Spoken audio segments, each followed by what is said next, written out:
आज एक बहुत ही इंटरेस्टिंग टॉपिक है और बहुत ज़्यादा इम्पोर्टेंट बोर्ड एग्जाम लेवल से। What is difference between order and molecularity.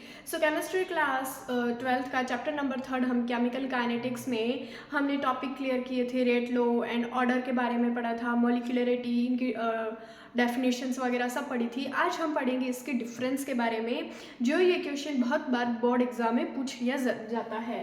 इसका डिफरेंस क्या है? Difference between order and molecularity. देखो, ऑर्डर का हमें पता है कि ऑर्डर जो होता है वो कंसंट्रेशन पे डिपेंडेंट होता है। केमिकल रिएक्शन जब होती है तो कंसंट्रेशन होती है, जो रिएक्टेंट की कंसंट्रेशन होती है वो चेंज हो जाती है, changes during the occurrence of chemical reaction. देखो, it refers to the those number of reactant molecules whose concentration changes during the occurrence of chemical reaction. यानी जब कोई केमिकल रिएक्शन हो रही होती है तो वो जो केमिकल रिएक्शन का जो ऑर्डर होता है वो कंसंट्रेशन पे डिपेंड करता है। जो हमने पढ़ा था, zero order, first order, second order, ये सब तो जो कंसंट्रेशन पे वो डिपेंड होता है और कंसंट्रेशन चेंज भी होती है during occurrence of chemical reaction. वही मॉलिक्यूलरिटी क्या होता है? It refers to the total number of reactant molecules. ये क्या होता है? Total number of reactant molecules participate in a balance chemical reaction. यानी जब कोई हम केमिकल रिएक्शन लिखते हैं तो हम उसको बैलेंस करते हैं, और बैलेंस करने के लिए जो स्टेशियोमेट्रिक कोफिशिएंट होता है उनका जो सम होता है वही हमारा मॉलिक्यूलरिटी होता है। अगर मैं एक रिएक्शन लिखूं, जैसे मान लो हम अमोनिया की रिएक्शन लिखते हैं, ये अमोनिया की मैंने रिएक्शन लिखी और ये जो मैंने लिखी है ये बैलेंस्ड केमिकल रिएक्शन है। हाइड्रोजन 6 है, नाइट्रोजन 2 नाइट्रोजन एंड 6 हाइड्रोजन। ये क्या एक बैलेंस केमिकल रिएक्शन है। अब इस बैलेंस केमिकल रिएक्शन में आगे इधर इधर लगा है 3 स्टेशियोमेट्रिक कोफिशिएंट 3 है और इधर कुछ नहीं है तो हम ए कंसिडर करेंगे, तो इसका मॉलिक्यूलरिटी फैक्टर कितना हो जाएगा? 4 हो जाएगा। तो मॉलिक्यूलरिटी क्या होती है?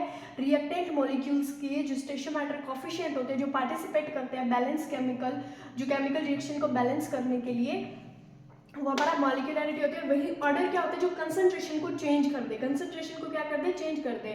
जैसे मान लो कि जीरो ऑर्डर रिएक्शन है तो वो कंसंट्रेशन पे डिपेंड नहीं करेगा। फर्स्ट ऑर्डर रिएक्शन अगर डबल होती है तो उसका रेट लो क्या हो जाएगा? तो उसका रेट लो डबल हो जाएगा।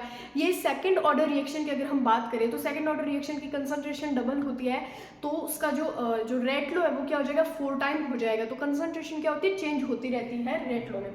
और ये जो ऑर्डर, ये क्या प्रैक्टिकल वैल्यू है और यही मॉलिक्यूलरिटी का थ्योरेटिकल वैल्यू है। जैसे मान लो हमारे पास ये केमिकल रिएक्शन थी, हमने थ्योरेटिकल सोच के इसको लिख दिया कि इधर तीन है इसका स्टेशियोमेट्रिक कोफिशिएंट, इधर 4, तो मॉलिक्यूलरिटी फैक्टर 4 हो गया। वही ऑर्डर हम ऐसा नहीं लिख सकते। ऑर्डर थ्योरेटिकल नहीं होता, एक्सपेरिमेंटल होता है, हमें एक्सपेरिमेंट देखना पड़ता है। जीरो ऑर्डर रिएक्शन कंसंट्रेशन पे डिपेंड नहीं करते तो उसका ऑर्डर कितना होगा? 0 होगा। फर्स्ट ऑर्डर रिएक्शन जो रेडिएशन की प्रेजेंस में, सनलाइट की प्रेजेंस में होता है तो उसका ऑर्डर रिएक्शन कितना होगा? 1 होगा।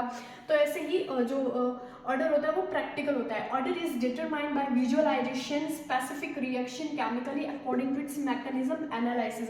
अब इस सेंटेंस का क्या मतलब हुआ कि जब हम ऑर्डर डिटरमाइन करते हैं और विजुअलाइज करते हैं, जब हम उसको देखते हैं तो हमें स्पेसिफिक केमिकल रिएक्शन करनी पड़ती है। Specific reaction chemically according to this mechanism analysis.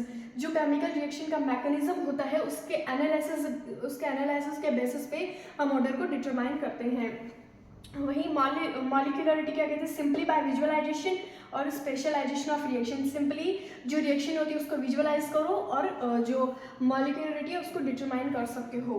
It can be zero, जो ऑर्डर होता है वो जीरो हो सकता है, जो हमने जीरो ऑर्डर रिएक्शन में देखा था। जब कोई केमिकल रिएक्शन कंसंट्रेशन पे डिपेंड नहीं करती, कंसंट्रेशन पे डिपेंड ना करके कैटलिस्ट, टेम्परेचर, प्रेशर फैक्टर पे डिपेंड करेगी, तो वहाँ पे कंसंट्रेशन जीरो हो जाएगी। तो ऑर्डर क्या है? जीरो हो सकता है, फ्रैक्शनल हो सकता है और नेचुरल नंबर। तो ऑर्डर हो सकता है नेचुरल नंबर 1 2 3 4 5 एंड और आगे ये हो सकता है। वही molecularity, it can be fractional, हाँ फ्रैक्शनल हो सकते हैं, नेचुरल नंबर तो हो ही सकती है number, but can never be zero. जो मॉलिक्यूलरिटी होती है वो जीरो नहीं हो सकती। क्यों नहीं हो सकती? What is the reason behind? Reason ये है कि जैसे कोई भी केमिकल रिएक्शन है तो उसमें स्टेशियोमेट्रिक कोफिशिएंट तो पार्टिसिपेट करेंगे ही करेंगे। जैसे मान लो इधर 3 नहीं होके ओके कुछ नहीं होता, तो हम इसको जीरो तो कंसिडर करने से रहे, हम इसको वन कंसिडर करते, कुछ भी कंसिडर करते, लेकिन कोई भी केमिकल रिएक्शन में स्टेशोमेट्रिक कोफिशिएंट तो होगा, तो वो जीरो तो नहीं हो सकता। केमिकल रिएक्शन जब हम उसको बैलेंस करेंगे तो after balancing and before balancing zero नहीं हो सकता उसका number, so it can never be zero. And it's order क्या कहता है, fifth point, it's overall reaction is always positive. Order का ओवरऑल जो होता है वो हमेशा पॉजिटिव होता है, कभी नेगेटिव नहीं हो सकता। जीरो हो सकता है 0 1 2 3 अनंत टाइम, बट नेगेटिव नहीं हो सकता। हम जब भी कोई केमिकल रिएक्शन ऑब्जर्व करेंगे, लैब में लेकर जाएंगे, एक्सपेरिमेंटल ऑर्डर निकालेंगे, तो वो नेगेटिव नहीं हो सकता। और मॉलिक्यूलरिटी क्या कहती है, it can never be negative, ना ही नेगेटिव मॉलिक्यूलरिटी हो सकती है और ना ही ऑर्डर हो सकता। सो यही इसका डिफरेंस था। So thank you so much.